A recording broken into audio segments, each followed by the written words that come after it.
गाँव। शादा, आज हम सब मामू के गाँव जाएंगे।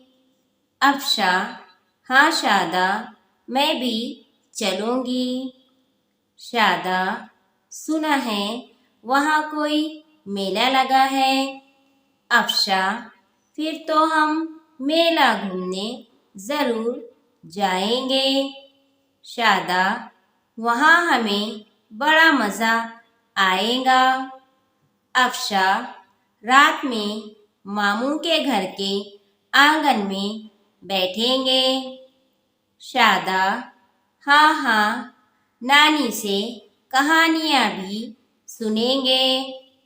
अफशा, फिर हंसी खुशी घर लौट आएंगे।